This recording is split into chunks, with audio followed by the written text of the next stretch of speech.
What's up, everybody? Dave Bartosiak here, and I have a chart of the day now that the smoke has cleared, and we know that 45 is going to be 47. Let's take a look at this stock here. I don't know if everybody's heard of it, but I feel you sure have. Ticker DJT. So this is the Trump Media and Technology Group. So think Truth Social, that I guess rival to X initially, or to Twitter, X, whatever you want to call it nowadays. I still say Twitter. I still call it the Sears Tower. It's what I do. I'm old school, man. What can I say? But I want to look at this because for a few reasons, okay? First and foremost, I'm pointing out a couple of these bottoms and a couple of these tops, okay? But the reason I'm pointing this out, this stock has essentially been like a crypto meme for the prospects of President Trump getting term number 2. And what I mean by that is when we saw in like the predicted markets, the gambling markets, when Trump's numbers got better, this thing started to move higher. Okay. And it happened at various times throughout, the last year or so. But what I really do want to point out as caution for everyone, when it spikes, it comes down. Okay. Spikes and it drops. Spikes and inevitably it drops, because at the end of the day, it's about the actual company itself, with how much are the profits, that sort of thing. It's not just the name. And in this world of data and algorithms and programmatic trading, sometimes that gets lost on a day-to-day basis. So even recently, I'm not even going to go into these crazy moves from the teens up to like 76, okay?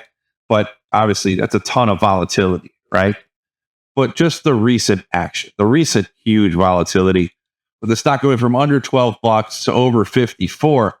But if you notice, basically since October or late October, early November, we're getting these gap ups and then they sell it all day. The gap up and then they sell it all day. A gap up and then they sell it all day. A gap up and they sell it, right? One normal, I'm not gonna say normal, but one healthy, I'll say healthy rally where it spends the day going higher. And then that's followed by a gap up and a sell off. And sure enough, overnight, now that the election is over, gap up. And, so folks, you are exit liquidity on this one. Be careful. I know it's fun to talk about. It's fun to look at, right? And honestly, it's a fun short-term trading mechanism. Pretty good swings here. You get a few days, but in the grand scheme, let's evaluate the business as a whole and not just look at a crazy chart and want to trade it. Now, if you are just looking at the chart, there's been several times where it's bounced off that 200-day, and then several times where it fails at that 50-day. You have to break through the 50-day here, failure at the 200, failure at the 200, tries to break out from the 200, fails. So on a day when the Donald has just won the election, we cannot break past the 200-day moving average. What does that tell you? If it ain't happening today, I don't think it's going to happen in the near future. Okay. I'd be looking for more downside action in this thing. The 50-day could be a potential area where you could buy it again. You got the swing low here. So the swing low on Monday of 28.88.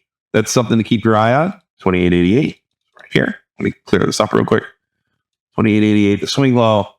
Then the 50 days down at 23.69. 23.69. So these are, downside targets. Go back to our fibs. We can do the big move. Do the big move. Does that come as a surprise to anyone that on our big move from the September lows to the October highs, that we come very close to that 61.8% retracement? And then even on the gap up, the open is right at that 23.6. So no doubt we're playing within these levels here right now in the short run. Okay. So keep those levels on your chart. If you're messing around with this intraday basis, I think, like I said before, over the long run, we don't even have a Zacks rank on it right now because we don't have enough analyst data coming in, right? So this is purely just talking about what I'm seeing on the chart. And what I'm seeing is some sort of support here to the downside. Looks like it's been a ton of resistance. Every time it spikes, there is supply. So look and see what it does at this 50-day today into the end of the day and tomorrow. So you got, or I'm sorry, the 200-day rather, today into tomorrow. So 3509 is something, a level to keep an eye on today. If it closes below that, that floor will likely become a ceiling. At least intraday, allow for some selling, some sellers to pop in, and then you got that floor over here. I'm thinking the trajectory is to the downside. This is something that investors are looking to, catch a little swing trade on or something. Patience, patience, patience. Today is going to be peak hype for this. Tomorrow, basically this whole week, this will sort of be peak hype train on this one.